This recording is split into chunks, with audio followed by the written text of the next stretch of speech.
Bonjour, je vais vous présenter le cas du groupe 33. Pour le diagnostic, il s'agit d'une douleur chronique avec dysesthésie et troubles moteurs, séquelaires sur une hernie discale, malgré une opération chirurgicale 2 ans auparavant. Pour le traitement, c'est de la gabapatine et des morphiniques, et en cas d'échec, une stimulation électrique médulaire. Quelques termes à préciser. La dysesthésie est une sensation anormale non motivée par un stimulus extérieur ou provoquée par un contact normal, mais dont la perception se trouve déformée.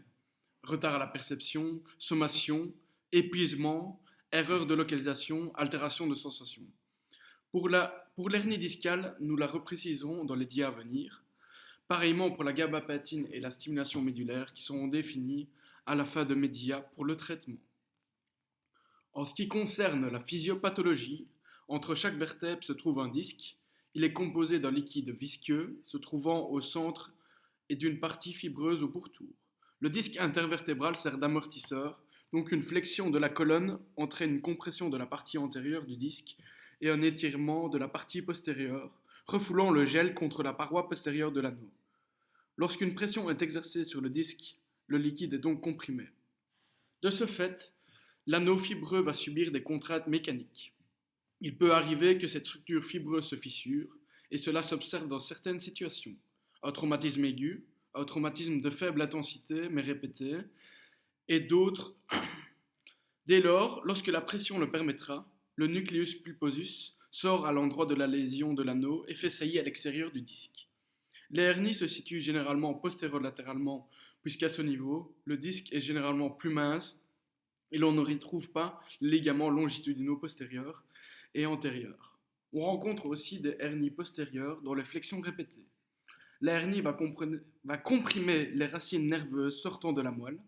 Cette compression peut provoquer des douleurs chroniques ainsi que des sensations anormales au niveau des dermatomes, dont les fibres nerveuses arrivent à hauteur de l'hernie discale.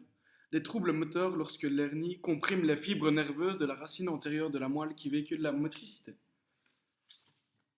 Au niveau de l'histologie, les disques intervertébraux font partie de la famille des articulations de type synchondrose et se divisent en 3 parties. La première partie est les plaques cartilagineuses qui sont constituées de cartilage hyalin. Ces plaques cartilagineuses s'appliquent sur les plateaux osseux vertébraux et jouent donc un rôle capital dans la nutrition du disque intervertébral. Une deuxième partie, le noyau central, ou nucleus pulposus, qui est une structure molle en forme de sphère et de consistance gélatineuse très hydratée. On y retrouve quelques cellules de type chondroblastique au centre et fibrochondroblastique à la périphérie. Les deux principaux constituants de la matière extracellulaire du nucleus pulposus sont les fibres de collagène et les protéoglycans. Le nucleus pulposus est adapté à la transmission, à l'amortissement et à la répartition des pressions. Enfin, la dernière partie, l'annulus fibrosus, qui est une structure lamellaire qui entoure et protège le noyau central. L'annulus fibrosus a également comme fonction de contrôler la tension discale.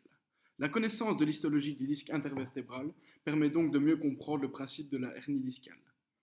En effet, cette lésion se caractérise par la rupture de l'annulus fibrosus qui laisse alors le noyau central migrer vers l'arrière et faire saillie dans le canal rachidien, ce qui peut conduire à une compression des racines d'un nerf, provoquant une réaction douloureuse. Au niveau de l'anatomie, une hernie est donc un déplacement du disque intervertébral qui comprime la racine d'un nerf spinal qui provoque une douleur sur le territoire de ce nerf.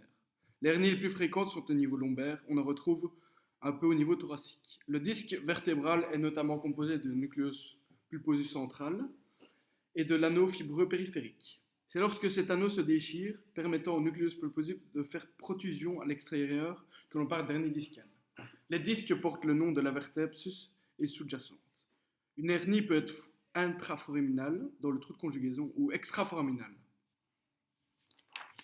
Donc, concernant le schéma, comme expliqué auparavant, c'est donc une fissure du disque intervertébral qui va causer cette hernie, qui va donc compresser un nerf périphérique.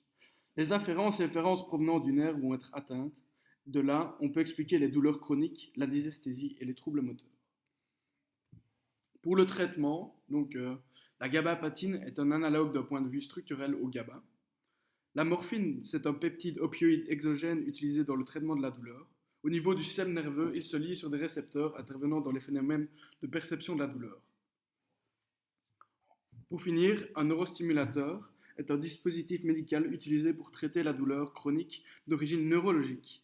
Les stimulations électriques médulaires correspondent à des pulsations électriques provoquées à proximité des structures nerveuses douloureuses et qui provoquent une paresthésie, sorte de fourmillement.